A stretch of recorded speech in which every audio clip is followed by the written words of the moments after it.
মালদহের মালতীপুরে মুখ্যমন্ত্রী মমতা বন্দ্যোপাধ্যায়ের জনসভায় বড় ঘটনা। তার হেলিকপ্টারের কাছেই আকাশে উড়তে দেখা গেল একটি ড্রোনকে, যা নিয়ে চাঞ্চল্য ছড়িয়েছে। বিষয়টি নিয়ে উদ্বেগ ও ক্ষোভ দুটোই প্রকাশ করেছেন মুখ্যমন্ত্রী। অঞ্জলি সিল্ক, শিমুলতলার মোড়, বনগাঁ এখন এক নতুন রূপে, নতুন সাজে। জানা গিয়েছে, মালতীপুরে জনসভা শেষ হওয়ার পর মুখ্যমন্ত্রী যখন পরবর্তী গন্তব্যে রওনা হওয়ার প্রস্তুতি নিচ্ছিলেন, তখনই তার হেলিকপ্টারের সামনে আকাশে একটি ড্রোন উড়তে দেখা যায়। কড়া নিরাপত্তার ঘেরাটোপ ভেঙে খোদ মুখ্যমন্ত্রীর কপ্টারের সামনে কোথা থেকে উড়ে এলো রহস্যময় ড্রোন। শনিবার দুপুরে মালদহের মালতীপুরে সভার কাজ শেষ হবার পর মমতা বন্দ্যোপাধ্যায়ের হেলিকপ্টার তখন ওড়ার প্রস্তুতি নিচ্ছে। ঠিক তখনই এই ঘটনায় চাঞ্চল্য ছড়ায় প্রশাসনিক মহলে। কপ্টারে ওঠার মুখে ড্রোনটিকে দেখে থমকে দাঁড়ান মমতা নিজেও।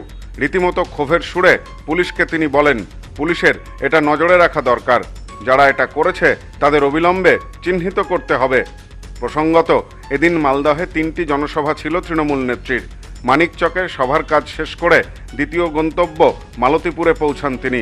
সেখানেই নির্ধারিত নির্বাচনী সভা শেষ করে যখন গাজলের উদ্দেশ্যে রওনা দিচ্ছিলেন, তখনই ঘটে এই বিপত্তি।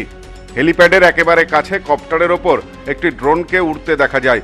সাধারণ মানুষের ভিড়ের মধ্যে থেকেই কেউ এই ড্রোন উড়িয়েছেন নাকি এর পেছনে অন্য কোনো উদ্দেশ্য ছিল, তা নিয়ে দ্বন্দ্ব তৈরি হয়েছে। মুখ্যমন্ত্রীর বার্তার পরই তড়িঘড়ি তদন্তে নামে জেলা পুলিশ।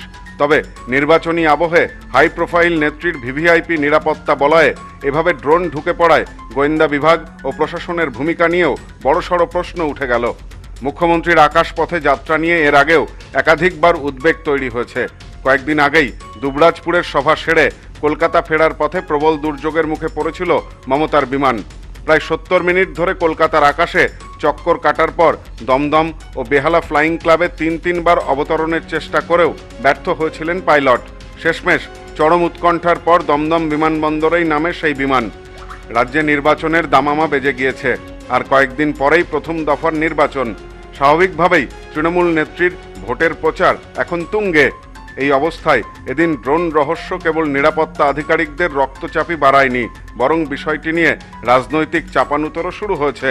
মুখ্যমন্ত্রীর কপ্টারের এত কাছে ড্রোন ওড়ানোর অনুমতি কার ছিল, বা আদেও ছিল কিনা, সেটাই এখন খতিয়ে দেখছে পুলিশ। শেষ পাওয়া খবর অনুযায়ী ঘটনায় ইতিমধ্যেই 3 যুবককে আটক করে জিজ্ঞাসাবাদ শুরু করেছে পুলিশ। বাজেয়াপ্ত করা হয়েছে ড্রোনটিকেও। Bureau report, news no man's land, Malda. Sampriti guest house, hotel and restaurant. সমস্ত আধুনিক সুবিধাযুক্ত AC double bedroom, standard double bedroom, twin bedroom, deluxe double bedroom. আমাদের হোটেলেই রয়েছে বাঙালির খাবার সহ মাল্টি কুইজিন রেস্টুরেন্ট। শহরের মধ্যে অথচ সম্পূর্ণ নিরাপদ পরিবেশে থাকা খাওয়ার একমাত্র ঠিকানা Sampriti guest house, hotel and restaurant, Chakdah road, টবাজার, বনগাঁ। ফোন 03215257603।